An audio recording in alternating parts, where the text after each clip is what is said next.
Hace mucho tiempo en la antigua China, un anciano trasladaba una delicada pieza de cerámica que debía cuidar con su propia vida.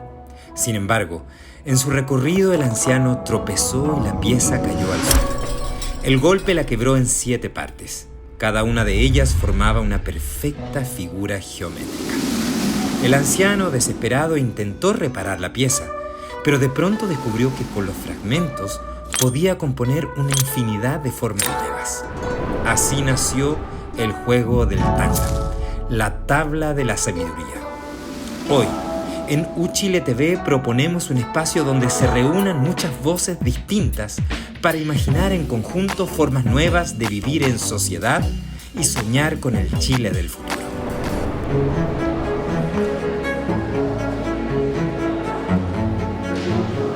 Aquí, en este museo, se resguarda el patrimonio natural de Chile. Y aquí están también las huellas de algunas especies que ya han resultado extintas y que nos recuerdan la vulnerabilidad de la vida en el planeta. El proceso de extinción de algunas especies en números acutados es parte de un proceso natural. Las extinciones masivas, las 5 mayores, ocurrieron antes de la acción humana y son procesos más extraordinarios. Pero hoy hay algunos números que preocupan. De todas las especies evaluadas por la Unión Internacional para la Conservación de la Naturaleza, esto incluye mamíferos, tiburones, arrecifes, se estima que el 28% está en una situación de riesgo. Chile también es parte de esa lista roja. El cóndor andino se considera en una situación vulnerable. El huemul patagónico, el zorro chilote se estiman en riesgo. El picaflor de Juan Fernández y más de la mitad de los anfibios endémicos de Chile se consideran bajo amenaza. Chile comparte con el resto del mundo un mismo dilema: cómo equilibrar y balancear el desarrollo social y económico, el progreso, con la protección de la biodiversidad y de la naturaleza. La expansión de las ciudades, que amplía el acceso a la vivienda y a los servicios, tiene un impacto en los ecosistemas, ya sea porque los fragmenta o porque los puede cubrir con concreto. En el caso de la agricultura y la agricultura intensiva, se aumenta la disponibilidad de alimento, pero eso también impacta en los ecosistemas cuando se extienden los pastizales o las zonas de cultivo y por el uso de fertilizantes o pesticidas. Y luego está el cambio climático, que puede llevar más allá del límite la capacidad de adaptación de distintas especies. La biodiversidad en una zona, en un territorio, es parte de la historia de ese lugar y de la comunidad que allí vive, es parte de su vida, es parte de su economía. Un mundo que es menos biodiverso es un mundo más vulnerable, es un mundo más empobrecido. Pero hay algunas iniciativas en las cuales la identificación del riesgo para una especie o la reconstitución de su hábitat o las restricciones a la caza o a su pesca han logrado recuperar estas poblaciones. La educación, el debate público pueden inspirar un sentido de pertenencia y de cuidado del medio ambiente y de nuestra biodiversidad. Fortalecer y promover la investigación científica nos puede ayudar a encontrar soluciones. El ecoturismo puede generar incentivos para la protección del hábitat de distintas especies. No se trata solo de los animales, se trata de la sociedad en su conjunto. Se trata del legado natural para futuras generaciones. Esta es una ballena sei. Es una ballena que llegó hace más de 100 años a nuestro Museo de Historia Natural. Hasta 1976, cuando se comenzó a protegerla, hasta el 80% de su población era cazada por flotas balleneras. Hoy todavía se la caza por motivos científicos, pero los especímenes son más, la población se ha ido recuperando. Hay soluciones, hay caminos de salida para proteger nuestra biodiversidad. Soy Paula Molina y desde el Museo Nacional de Historia Natural, junto al equipo de Uchile TV, te invito a un nuevo episodio de Tangram, donde hablaremos de la protección de las especies en peligro de extinción y el cuidado de nuestra biodiversidad.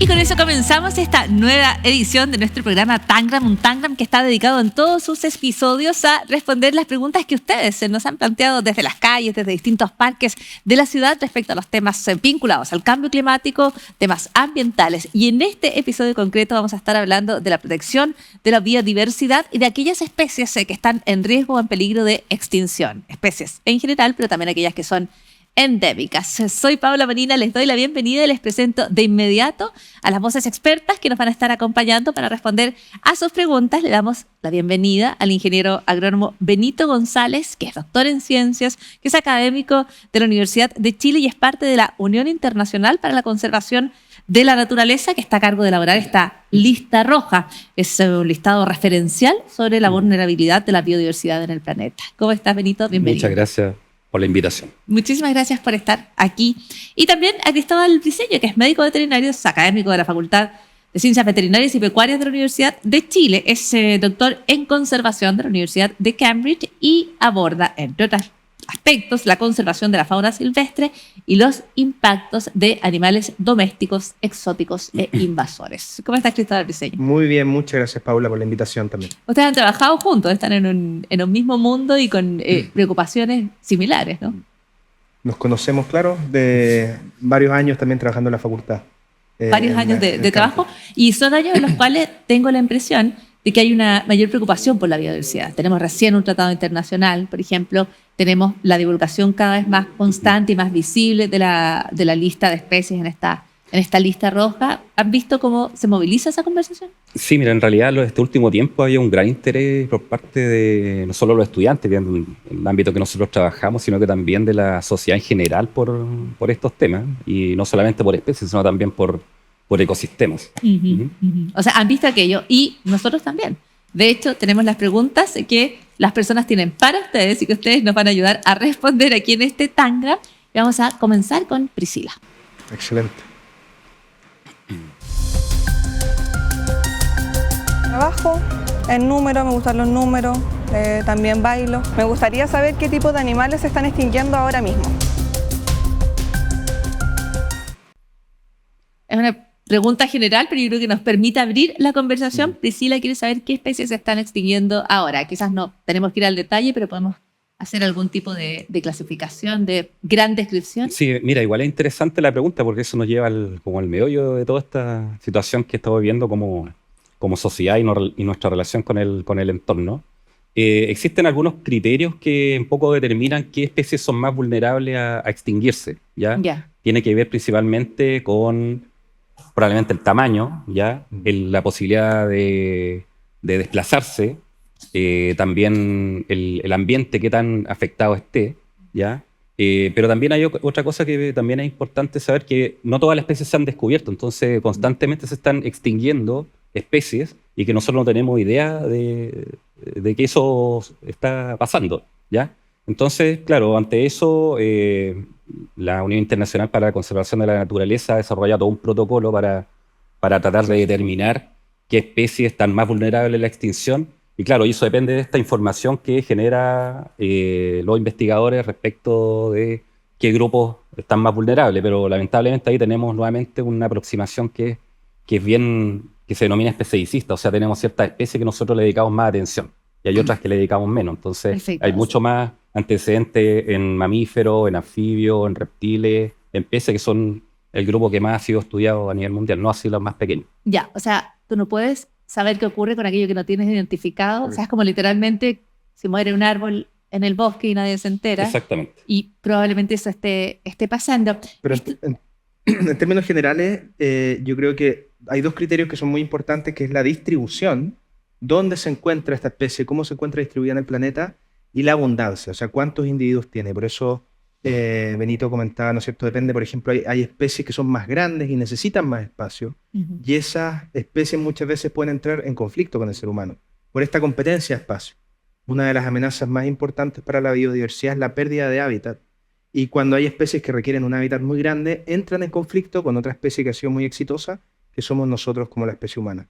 Por lo tanto, tú decías, es la cantidad de una población y es la ubicación de una población. Claro. Y esos dos parámetros nos pueden decir más o menos cuál nos dan una idea. Por ejemplo, también Chile es muy particular porque tiene una condición de aislamiento geográfico. Estamos divididos, no sé, estamos en Sudamérica, pero bastante aislados por el desierto y por la cordillera del resto de Sudamérica. Y por esa razón tenemos altos niveles de endemismo, es decir, especies que son únicas de nuestro territorio y que si se extinguen para todo el mundo. Esas especies son particularmente vulnerables porque al no existir otras poblaciones en otros lugares que si se extinguen en Chile, se extinguen para siempre. Se están produciendo normalmente extinciones locales de algunas especies, por distintas razones. Pero en la medida que esa especie está ampliamente distribuida en el planeta, no se extingue la especie. Súper interesante el punto porque tú hablas del endemismo y claro, es un país que tiene una cordillera, un desierto, el océano, un territorio antártico y se entiende que hay mucho endemismo. Ahora, a la luz de ese dato, cuando yo leía que la mitad de los anfibios endémicos está bajo riesgo, y entiendo que además los anfibios son especies como especialmente sensibles a cualquier cambio en su hábitat, de alguna manera son como termómetros, son señuelos respecto a lo que está ocurriendo con esos hábitats. Centinelas, como se dice, muchas gracias.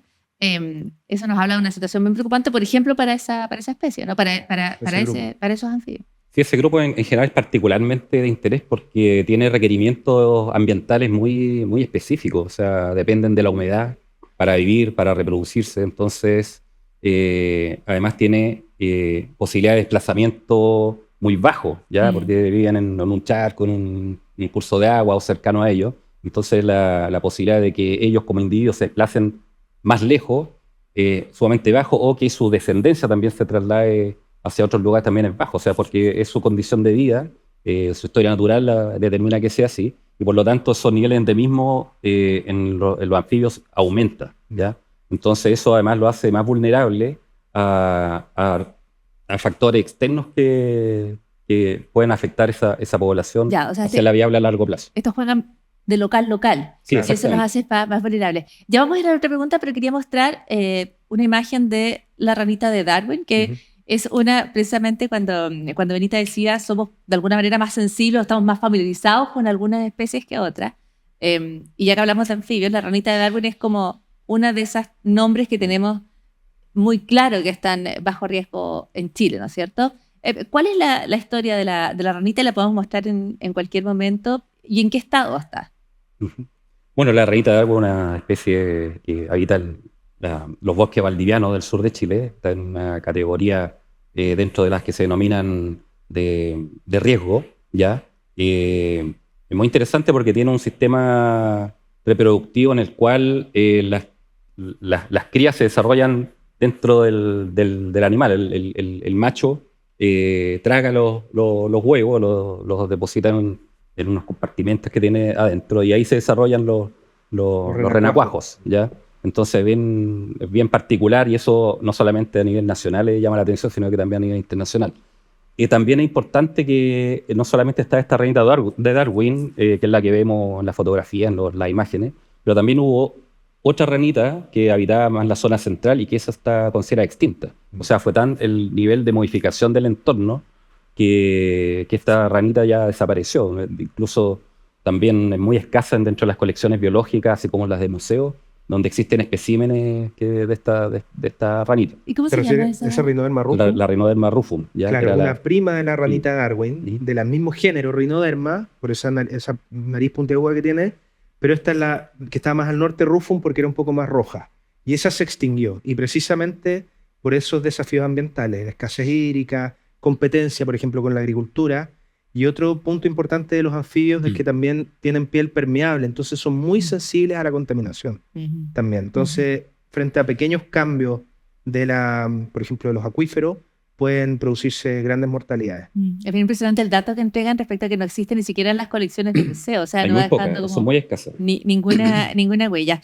Podemos escuchar a Carolina que preguntaba respecto a los requisitos a partir de los cuales se establece dónde se ubica una especie.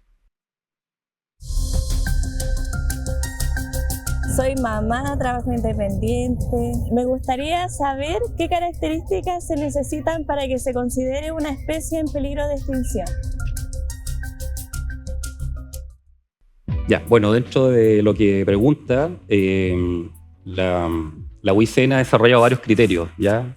Dentro de eso existen distintas categorías en el cual lo hace más vulnerable a la extinción o menos vulnerable. Entonces, para que una especie entre dentro de una categoría en peligro, ¿ya? Que hay varias formas de hacerlo, habitualmente tiene que ver con el tamaño poblacional, ¿ya? Que sea un tamaño poblacional reducido, una distribución también acotada y que la historia, tanto pasada como futura, proyecten una extinción a corto plazo, ¿ya? Así que ya venga una tendencia en declinación y que a futuro se proyecte que esta población se extinga en el breve plazo, ¿ya? Entonces tenemos especies que están consideradas un peligro crítico, que serían las más claros candidatos a pasar a extinción, y después tenemos una categoría un poquitito superior que esta probabilidad de extinción se va aplazando en el tiempo, estaría en peligro y después vulnerable. Entonces esas 3 categorías son las relevantes en las que hay que trabajar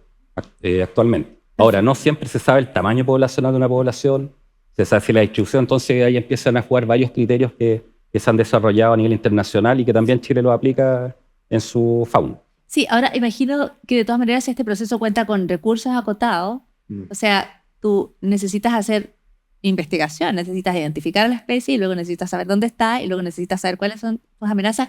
Ese es un proceso, además, donde me imagino hay una conversación que es internacional, donde de alguna manera hay una competencia para decir, bueno, esto está más en un mundo donde hay una amenaza a la biodiversidad que es generalizada, ¿verdad? Debe de ser difícil distinguir cuáles están más amenazadas cuando hay varias en riesgo, ¿no, Cristóbal? Sí, yo ahí quería añadir de lo que comentaba sobre la IUCN, que es la Unión Internacional para la Conservación de la Naturaleza, y es un grupo de científicos donde participan muchos países, y ellos hacen una evaluación científica de las distintas especies a nivel global. Pero dentro de nuestro país también tenemos un reglamento de clasificación de especies que lo lleva el Ministerio del Medio Ambiente, que jerárquicamente es el más importante a nivel nacional, o sea que determina legalmente el estado de conservación de las especies.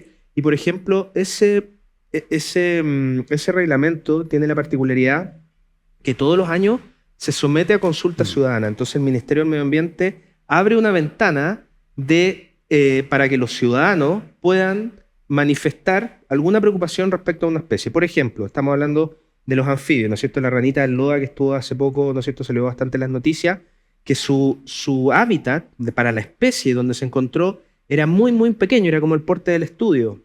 Y en ese lugar encontraron estos 50, 40 ejemplares, que eran los últimos de la especie. Entonces, en ese sentido, si uno, por ejemplo, vive en algún lugar remoto, en el campo, y uno siempre ha visto una especie porque la conoce, porque hay una tradición familiar, y de repente empieza a dejar de verla, uno como ciudadano puede manifestar eso al Ministerio del Medio Ambiente y eso puede permitir que esa especie pueda ser reclasificada, porque esto, por supuesto, que es un proceso muy dinámico. Así como decía Benito, a veces se descubren nuevas especies o se reclasifican en función de atributos genéticos, por ejemplo, que no son visibles, que no son taxonómicos. Entonces, todo eso es muy dinámico. Por otra parte, hay especies que llegan, especies invasoras. Entonces, eso permite tener una clasificación que sea actualizada. Pero es súper interesante el tema de la participación y lo que tú dices, esto tiene que ver con la experiencia de las personas, con su historia, como esto ocurría siempre aquí y cambió, ¿no? Este territorio desapareció, este humedal se secó, y esas personas pueden entregar y participar en la clasificación que se hace en Chile. Sí, se hace un llamado público en el cual uno entrega la información, ¿ya? Después pasa a este comité que analiza y cruza con otro tipo de información. Y después hay una segunda consulta pública en que ya se refrenda esto y después pasa como resolución ya al Consejo de Ministros para que ya concrete la clasificación. Ahora, una cosa importante, esta clasificación es a nivel nacional, ¿ya? Eso significa que la escala de trabajo es a nivel nacional. Por eso existen muchas especies que la gente no entiende que esté clasificada, por ejemplo, a nivel internacional de una forma y a nivel nacional de otra, y eso tiene que ver con la escala. La escala a nivel mundial, que es lo que maneja la lista roja de especies amenazadas de la UICN, permite comparar el estado de conservación a nivel de grandes distribuciones o de la especie misma. Pero ¿con qué especie pasa eso? ¿Con qué especie pasa esta diferencia respecto a cómo se considera internacionalmente y cómo se considera a nivel local? ¿Alguna que... Sí, por ejemplo, algo que puede suceder a escala local. No sé, tenemos el caso de la especie que trabajo yo, que es el guanaco, que en la zona norte el comité lo ha clasificado como vulnerable. Pero si tú ves a escala mundial, está clasificado como de preocupación menor, es decir, como su nombre dice, no hay que preocuparse, ¿ya? Y eso tiene que ver con el análisis que se hace a escala mundial. Nosotros hacemos una escala nacional. Entonces, ahí hay y también me imagino que como estos son hábitats y son ecosistemas, esta población puede estar bajo amenaza en un lugar, debido a algún proyecto específico, cambio de condiciones y no así en otro. O sea, cuando uno empieza a tejer más fino, se da cuenta de los distintos aspectos en los cuales trabajan ustedes y todas las personas interesadas en la biodiversidad. Sí. Una cosa nomás que quisiera agregar, que esta clasificación que hacemos a nivel nacional es vinculante con la evaluación de impacto ambiental. O sea, lo que sale del ministerio con su clasificación, los proyectos de inversión tienen que considerarlo dentro de su estudio. Y eso es sumamente importante, que claro cuánta relevancia tiene aquello. Vamos a una nueva pregunta. Esta es Esteban, que quiere saber sobre formas de resguardo. Yo actualmente soy estudiante de Derecho y en realidad me enfoco en mi carrera. A mí me gustaría saber qué medidas concretas está tomando el Estado para resguardar a las especies en extinción en Chile. Esa es la pregunta de Esteban y ustedes un poco la respondían, ¿no? Hay una clasificación, hay un proceso en el cual hay un llamado público y las personas participan, pero luego también hay aspectos tan importantes como que se incluye en las evaluaciones ambientales estas poblaciones y por lo tanto obligan o de esa manera se las puede proteger mejor. ¿Serían esas las principales herramientas, Cristóbal?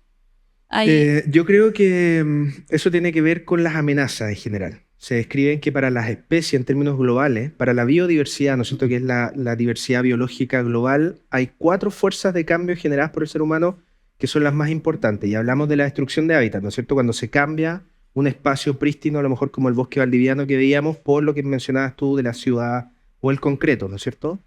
También están las especies invasoras, que es la segunda causa más importante de pérdida de biodiversidad, y la primera en isla, y podemos considerar que Chile es una isla biogeográfica.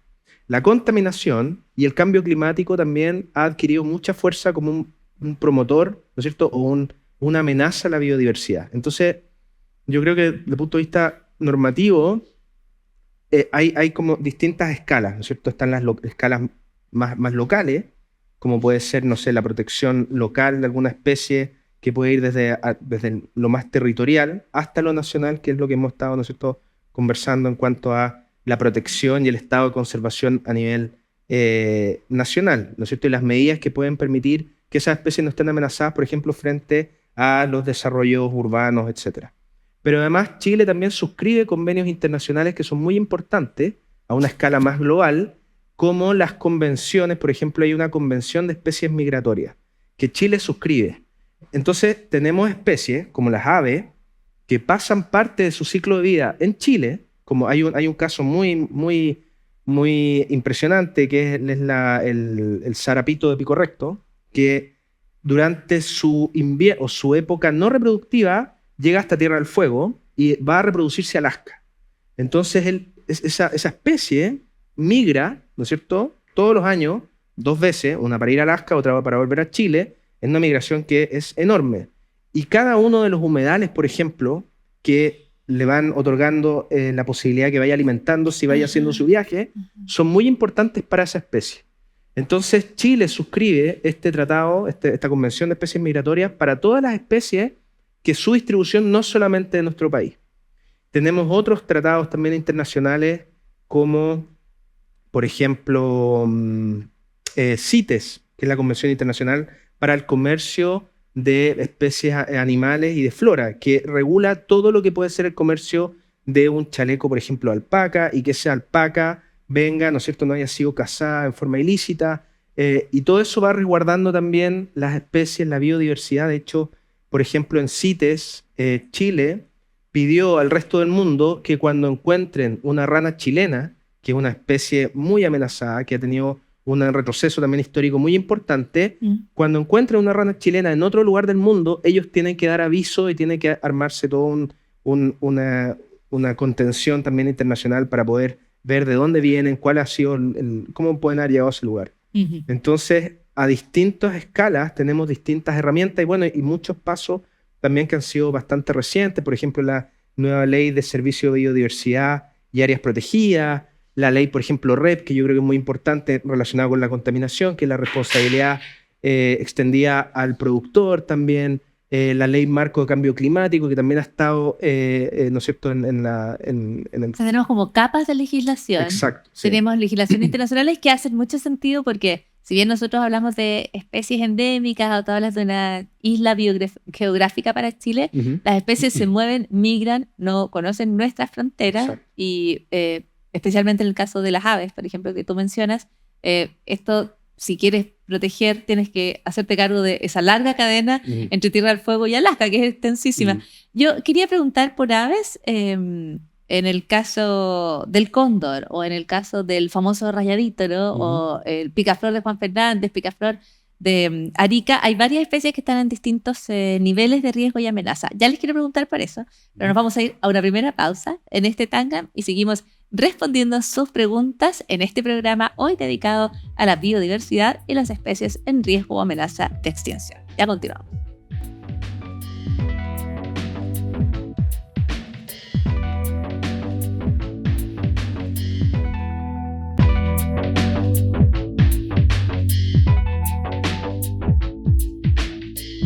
Seguimos en Tangram, estamos hablando de biodiversidad, estamos hablando de especies en riesgo, especies amenazadas, y antes del bloque, aquí en la conversación con Cristóbal Briceño, médico veterinario académico de la Universidad de Chile, Benito González, que es ingeniero agrónomo, que es parte de la Unión Internacional para la Conservación de la Naturaleza. Te quiero preguntar por el nombre, porque es un nombre así como bien combativo, el internacional. Pero bueno, estábamos conversando respecto a las aves y mencionábamos algunas. Mencionábamos el rayadito, que yo le digo rayadito porque tiene un nombre que a mí me parece un poquito extraño, que es rayadito de más afuera. Ya, por contraste con el rayadito de... El rayadito común. Más secas. ¿Ya? Afrastura spinicauda. Sí. Ok, ¿y es más afuera por qué? ¿Es más afuera de...? Sí, lo que pasa es que está en un grupo de islas, en el archipiélago de Juan Fernández, en que uno de esos grupos de islas se denomina más afuera. Ah, este más afuera. Claro, y una de las características que tiene este pajarito, que claro, tiene su contraparte, su familiar, a nivel continental, distribuido desde zona central a la zona austral, ¿ya? Es que es endémico de esas islas, ¿ya? Es decir, la única población de la especie se encuentra ahí. Entonces, a nivel mundial, ¿ya? Ah, él solo vive ahí. Solamente vive en ese lugar, ¿ya? Perfecto. En el archipiélago Juan Fernández, ¿ya? Entonces eso lo hace, de acuerdo a lo que conversábamos en el primer bloque, por tener una distribución restringida, y no estar en ninguna otra parte más del mundo, la hace muy vulnerable a la extinción, ¿ya? Además, en una situación de isla que tampoco puede recibir migrantes o otro tipo de individuos de otra zona, porque solamente viven ahí. Entonces, hay otros rayaditos que... Claro, digamos, si se extingue ahí, ya se extingue para el mundo entero. Ya, y sería el caso similar al picaflor de Juan Fernández. Exactamente, el picaflor Juan Fernández, que también es un ave característica de esa zona. Lo bonito es que el dimorfismo sexual, es decir, la diferencia de coloración entre el macho y hembra, es bien notorio. O sea, el macho es de color rojizo, en cambio la hembra es de color verdoso con blanco. Entonces, como que uno tendería a pensar, y eso pensaron al principio, que eran dos especies distintas. Al final es una sola que tiene esta diferencia en coloración. Por lo tanto, este que estamos viendo ahí en pantalla es... Sí, este es un macho de picaflor Juan Fernández. Y está muy emparentado, de hecho, el mismo género del picaflor pequeñito que llega a los inviernos a nuestros jardines, ¿ya? Solo que este un poco más grande. Y lo que sí son bastante confiados, o sea, y eso lo ha hecho vulnerable a distintas amenazas, entre ellos las especies invasoras que han afectado la isla. Y eso tiene que ver con su origen también, porque en el fondo estas especies surgen a través del aislamiento geográfico. O sea, este rayadito de más afuera, en algún momento fue parte de la familia de los rayaditos que están en el continente, y como estas islas son oceánicas, están tan lejos de la costa, se empezaron a diferenciar en función de su hábitat, los atributos que tenían en el lugar. Y eso genera finalmente que tengan suficiente diferencia para ser considerada otra especie. Perfecto. Entonces, eso, y por eso mencionamos también el endemismo y nuestra particularidad como país, que cuando pensamos en las aves, por ejemplo, voy a hacer una comparación, en Chile tenemos del orden de descritas unas 480 especies de aves. Y cuando nos comparamos con Argentina o con países tropicales como Brasil, que tienen 2.500, 2.800, Venezuela, tenemos mucho menos, ¿no es cierto? Y eso tiene que ver también con que las aves son bastante móviles, pero nosotros tenemos endemismo también. O sea, en estas especies, como nos decía Benito, si se extinguen para todo el mundo y perdemos un patrimonio, ¿no es cierto?, de biodiversidad que es irrecuperable.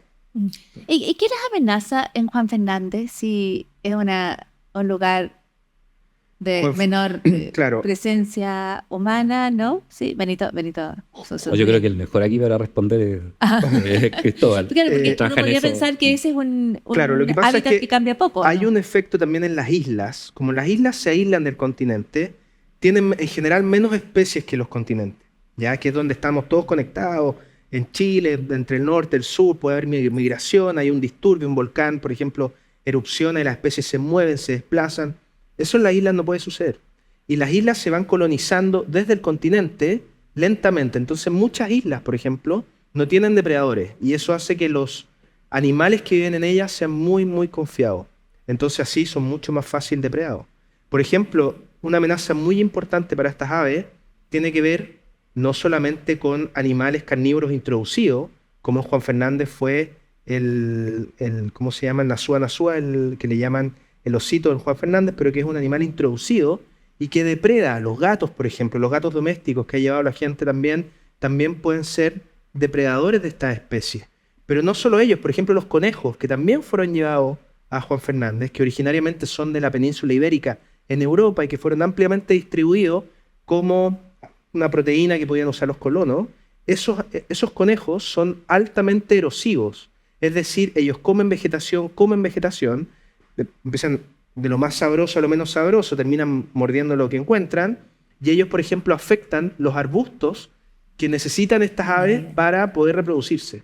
Entonces hay un efecto, bueno, múltiple en realidad, pero sí las especies invasoras, sobre todo en islas, son una amenaza muy importante que atenta contra estas especies que en la medida que están más aisladas, como estas islas, ¿no es cierto?, muy al interior del Pacífico, pueden generar un riesgo de extinción que, como mencionaba, claro, considerando que es una población muy restringida, que no tiene otras especies en otros lugares, si se extingue, ¿no es cierto?, y que son pocos individuos también, que no tienen posibilidad de encontrar o mejorar o ampliar su repertorio genético, por ejemplo, pueden estar en un riesgo muy serio de extinción y después se pierde y no... O sea, el aislamiento no es necesariamente un factor de protección para la biodiversidad. Mencionaste a los gatos. Priscila tiene una pregunta para el estudio a continuación. Escuchemos. Me dedico a acceso por cuerdas, soy instructora y soy escaladora. Queremos saber cómo mitigar el hecho de que tantos perros tengan acceso a lugares protegidos como parques nacionales, como reservas nacionales, en lo que respecta a Chile. Ahí está la pregunta de Priscila y Muy importante. y claro, tiene que ver con cuáles son los espacios en los cuales se pueden mover los perros o no. Y yo creo que además en la medida en que las personas tienen más perros, están, ¿no? Una cuestión que tiene que ver con la pandemia, que podríamos indagar más, pero yo creo que se ha generado mayores lazos con los perros, ¿no? Y las personas quieren viajar con los perros, quieren moverse con los perros muchas veces, con sus propios perros. ¿Qué pasa con los perros en, por ejemplo, el contexto de parques nacionales? Bueno, los perros, efectivamente, al igual que los gatos, ¿no es cierto?, pueden ser factores también de pérdida de biodiversidad. Generan un impacto muy grande cuando no hay tenencia responsable. Cuando la gente, por ejemplo, no los restringe, cuando los deja andar libremente, cuando deja que, por ejemplo, un perro se vaya a juntar con otros perros porque a lo mejor hay una hembra en celo y pueden estar 2 semanas recorriendo el bosque, esos animales pueden ser tremendamente dañinos. Hay un caso muy emblemático en Nueva Zelanda, donde se reportó un investigador, un científico en los años 60, creo, en los años 70, reportó y lo publicó como un paper científico, como un perro que se cebó, como se dice en el campo, ¿no es cierto? Se hizo especialista en matar kiwis, prácticamente extinguió una población de kiwis que era única porque estaba en una isla también, 900 kiwis, que mató un solo individuo. Entonces el impacto que puede tener un perro cuando no está bien mantenido, cuando la gente es irresponsable, cuando no toma las medidas de restricción para que ese perro no influya sobre otros animales. Por ejemplo, yo tengo perros, soy veterinario, me encantan, pero uno también está pensando en el bienestar de los animales, ¿no es cierto? Y le gusta de repente sacarlo a pasear. Pero hay que ser muy cuidadoso porque un perro en la playa, por ejemplo, en época reproductiva de rayadores, pilpilenes, aves que tenemos en la costa, aves que nidifican en la playa, el impacto de un perro con un olfato que es 10.000 veces mejor que el nuestro puede ir rápidamente a destruir esos huevos, ni siquiera para comérselos ni por sobrevivencia. Entonces, por una parte, está el impacto sobre otras especies, la depredación. Cuando logran morder, por ejemplo, a un huemul, a un pudú, ¿no es cierto?, les pueden infligir heridas, pueden generar, ¿no es cierto?, la mortalidad de ese individuo. Pero también los mapas de miedo que se llaman, o sea, la orina del perro marcando lugares y cómo eso va a cambiar el patrón de movimiento de un zorro, por ejemplo, que le teme al perro porque es mayor que el zorro y porque lo puede matar. Y además también cuando la gente, ¿no es cierto?, tiene animales que no están apropiadamente vacunados o desparasitados, estos perros también que vienen de lugares más urbanizados o periurbanizados, ¿no es cierto?, donde están en densidades más altas, pueden portar patógenos que pueden transmitir también a la fauna silvestre. O sea, un brote de una enfermedad como distemper o como parvovirus, que son virus que son tienen una alta morbilidad y mortalidad, o sea, se esparcen rápidamente entre la población, sobre todo en poblaciones que no tienen anticuerpos contra Que no tienen eso. anticuerpos. De hecho, los perros están vacunados, por ejemplo. Claro, contra la mayoría, ese pero no todos. Entonces es importante que se fortalezca la tenencia responsable, o sea que como ciudadanos, quienes decidimos tener perros, seamos absolutamente responsables de ello, y eso corre para la biodiversidad, corre para el ataque a otros perros, para el ataque a personas, a niños, o sea, conlleva una tremenda responsabilidad, y eso hay que abordarlo en forma seria, con educación, pero también con normativa. Sí, que quizás implique- falta, perdón Cristal que te interrumpa allí, pero tú dices normativa, educación. Yo creo que falta información sobre esto. Yo creo que las personas, por ejemplo, se mueven desde la ciudad al campo o a la playa y hay una idea y una intención de que el perro corra, por ejemplo, por la playa y que el perro disfrute el espacio, pero aquí la clave es tenencia responsable, ¿no? O sea, de la manera en que puede un perro, a través de todas las formas que tú has dicho, afectar la biodiversidad de un lugar. Yo creo que además nadie quisiera, ¿no? Las personas que tienen perros quieren a los animales.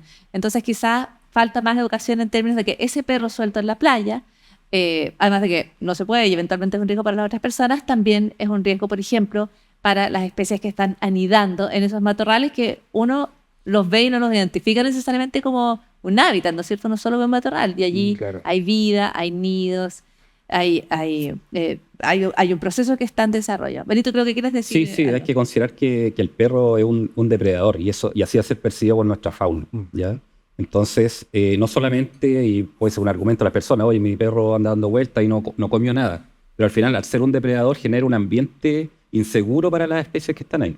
Entonces, eso es bastante relevante. Y claro, Cristóbal mencionaba el caso del kiwi, muy dramático, pero también tenemos casos dramáticos en nuestro país. O sea, si uno va hacia el norte, el Parque Nacional, por ejemplo, Llanos de Chayo o Pan de Azúcar, donde hace unos 10, 15 años atrás se contaban cientos de guanacos en cada uno de esos parques, ahora la especie ha ido en declinación y muy asociado a la presencia de perros dentro de estas áreas protegidas. Entonces genera más un problema de gestión, esta irresponsabilidad que muchas personas tienen no solamente en liberar los perros pensando que van a vivir de la naturaleza, sino que también un problema de gestión para el mismo parque o área protegida que tiene una misión, que es proteger la biodiversidad. Perfecto, o sea, súper importante la tenencia responsable también de cara a la protección de la biodiversidad. Recordemos que los perros son lobos, canis lupus, o sea, es un lobo domesticado, y andan en jaurías y andan apatotados y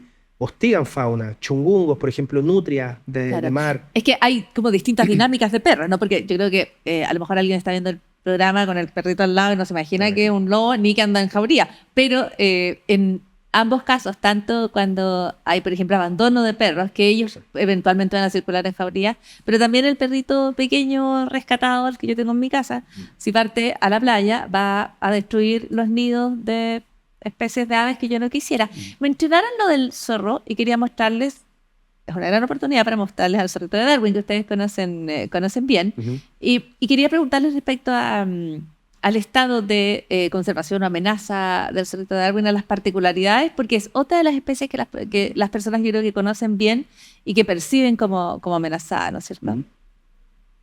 Ahí está, mirando con... Tú trabajaste con zorro. ¿Quién trabajó con...?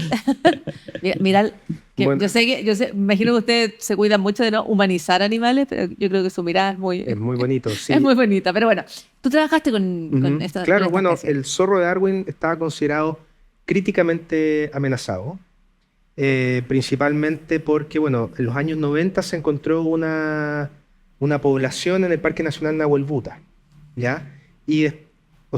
Perdón, originalmente Darwin lo describe en la isla de Chiloé, ¿ya? Por eso es zorro chilote o zorro de Darwin, porque Darwin lo describe. Pero en el año 90 se describe otra población, en Nahuelbuta, ¿ya? Se pensaba en un principio que este zorrito podía ser una subespecie del zorro chilla, por ejemplo, pero después se vio en Nahuelbuta que cohabitaba con los otros dos zorros que hay en Chile, que es el zorro culpeo y el zorro chilla. Entonces ahí se plantea que es una nueva especie, es una especie distinta.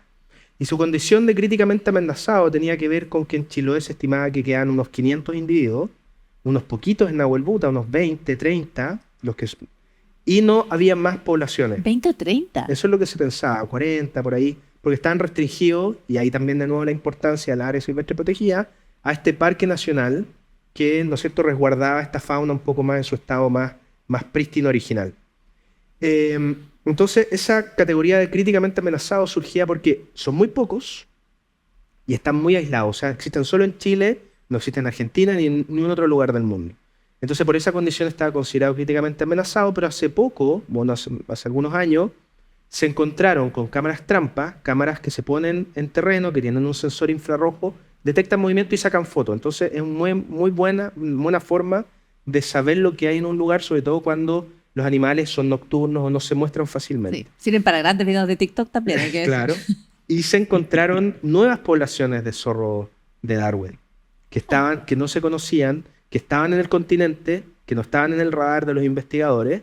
Entonces, por ese mayor número, ¿no es cierto?, y una mayor distribución, se reduce un poquito el estado de conservación de críticamente amenazado a amenazado. Ya, porque que no es lo óptimo, digamos, claro. pero no es una situación tan dramática como la que tenía. Tenemos preguntas de José, también referida a animales. Soy estudiante, estoy estudiando arte y humanidades y por lo general me gusta hacer hartas cosas dedicadas a eso, más que nada a exponerme y escribir. Mi pregunta es, ¿cómo afectan a las especies nativas que se están extinguiendo la presencia de especies exóticas o traídas desde el extranjero? Esa es la pregunta de José. Benito dice, nuevamente, sí, es que también has estudiado yo trabajo también con, claro, con como especies decía, exóticas. me interesa mucho la conservación y una de esas amenazas son las especies invasoras. ¿Ya? ¿Exótico o invasora es lo mismo? Exótico e invasor no es realmente lo mismo. Exótico es una especie en un lugar que está fuera, exógeno, o sea, una especie en un lugar que no debería estar. A ver, las especies invasoras son especies que han sido movidas accidentalmente o intencionalmente por el ser humano. Ya. Accidentalmente, por ejemplo, los colonos europeos que llegaron a América y trajeron ratas y ratones que venían en los barcos. Y ahora estamos llenos de ratas y ratones, es una especie exótica. Cuando llegaron, ¿no es cierto?, que se introdujeron, logran establecer poblaciones, se mantienen y ahora invaden, ¿no es cierto?, muchos lugares de nuestro territorio. Intencionalmente, por ejemplo, puede ser el caso del castor. El castor está documentado que en el gobierno de Juan Domingo Perón, en el año 1946, se le pagó a una persona para que trajera 10 parejas de castores a un sector de Tierra del Fuego en Ushuaia. Partieron 20 castores, 10 machos y 10 hembras, y ahora tenemos más de 100.000. ¿Ya? Esa es una introducción intencional, y uno podría decir, bueno, pero ¿por qué lo trajeron? Porque en ese momento, ¿no es cierto?, había toda una tensión geopolítica, se quería favorecer la colonización de lo más austral desde el sur, entonces se iba a ofrecer una alternativa económica para la gente que vivía en esos lugares y que pudiera hacer peletería, o sea, abrigos de piel. Y para eso los traen. Claro, porque los mamíferos acuáticos hacen los mejores abrigos porque son los animales que tienen la mayor cantidad de pelo por centímetro cuadrado, porque son acuáticos, entonces tienen una capa que los cubre muy bien. Claro, hay que decir que entonces, ya no se lleva el usar abrigos, en todo caso, con las pieles de los animales, pero sí, en ese momento tenía los años sentido. 60, 50 era un boom. ¿Y qué terminan haciendo hoy los castores? Porque tú dices una población de miles. ¿Cómo? Tú dices que es una población de estos 10, qué sé yo, de estas parejas, tienes una población de 100.000. 100.000, más de 100.000 ya cruzaron al continente. Entonces, bueno, eso tiene que ver también con el impacto. Bueno, volviendo a lo anterior, especie exótica más bien es una especie que es externa a nuestro territorio. Por ejemplo, alguien que se compra o importa una boa constrictor porque le gustan los reptiles. ¿Ya? Ese animal es exótico. Ese animal, si se arranca, por ejemplo, se escapa, probablemente no va a lograr naturalizarse ni transformarse en una especie invasora como las cotorras argentinas, que se liberaron o las liberaron y ahora tenemos poblaciones de ellas. Se pueden mantener en el ecosistema. Y eso tiene que ver también con cómo las especies invasoras, la pregunta, ¿no es cierto?, cómo modifican o cómo se relacionan con las especies nativas. Lo primero es que las especies invasoras, cuando son llevadas a un lugar, llega la especie, pero probablemente no van a llegar las otras especies con que esa especie se ha acostumbrado a coexistir. Por ejemplo, depredadores.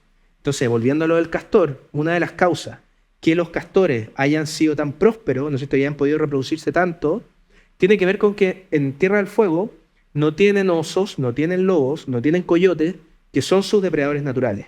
Entonces no tienen un limitante poblacional, ¿ya? Y eso tiene que ver también con, ¿no es cierto?, cómo se insertan en el ambiente. Pero si uno lo ve desde el punto de vista de cómo estas especies pueden afectar a otras especies, nativas en este caso, ¿no es cierto?, que no importan, o endémicas, bueno, puede ser a través, por ejemplo, de competencia por alimento.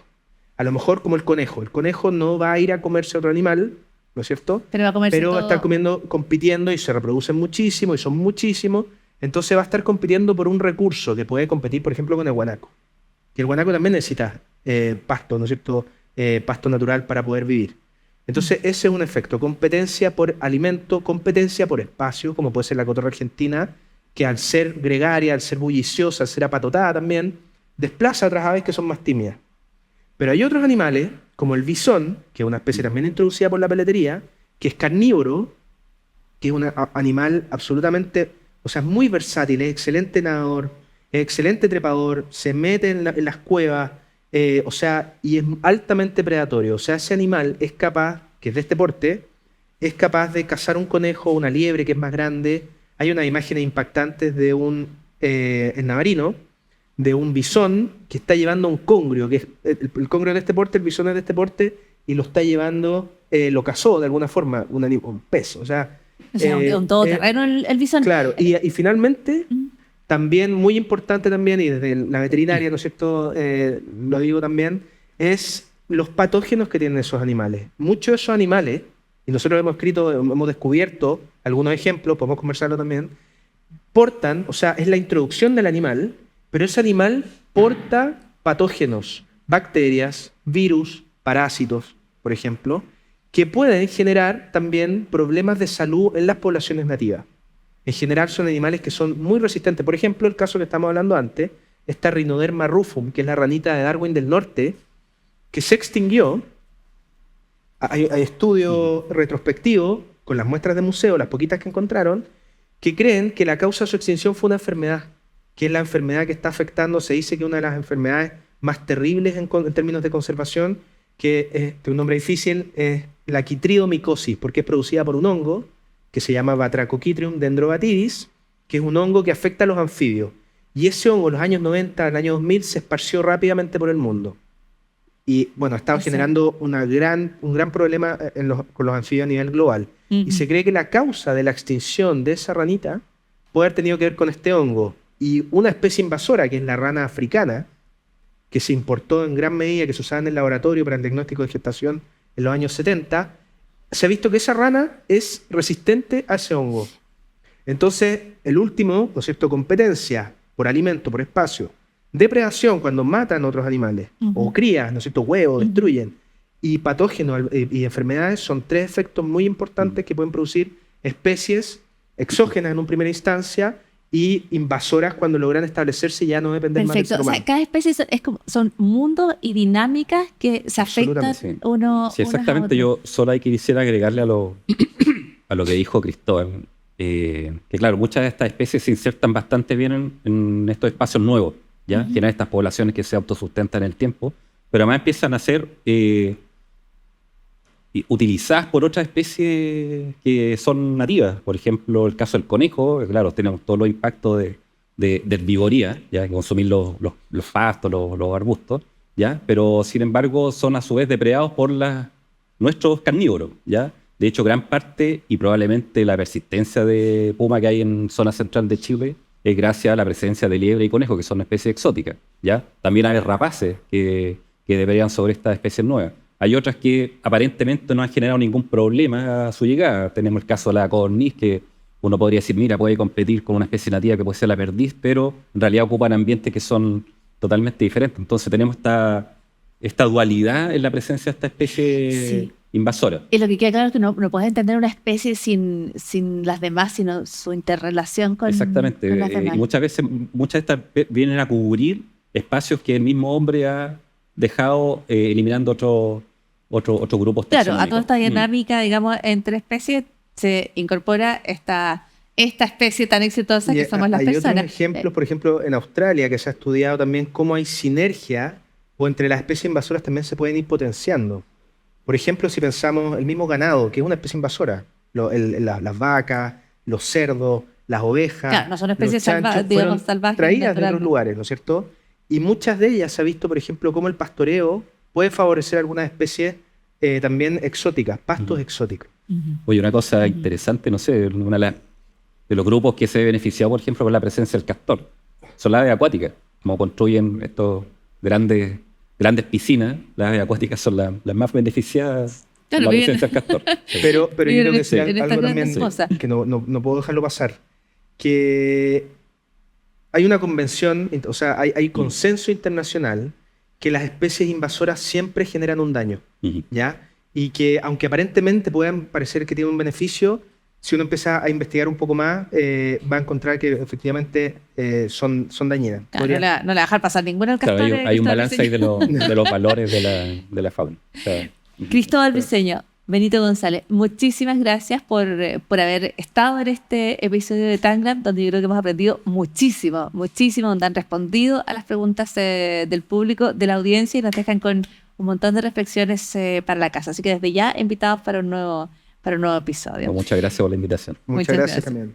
Cristóbal Briceño es médico veterinario, y lo decíamos, académico de la Universidad de Chile, doctor en conservación de la Universidad de Cambridge, y Benito González es ingeniero agrónomo, también académico de la Universidad de Chile, y es además miembro de la Unión Internacional para la Conservación de la Naturaleza. Gracias de nuevo a las dos. Muchas gracias, Paula.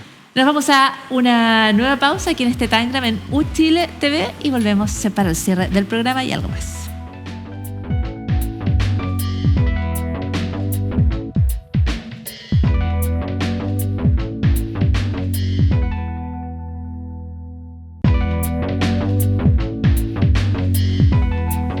Y llegamos aquí hasta el bloque final de este Tangram que hemos dedicado a conversar y aprender sobre biodiversidad, sobre especies en riesgo y en peligro de extinción.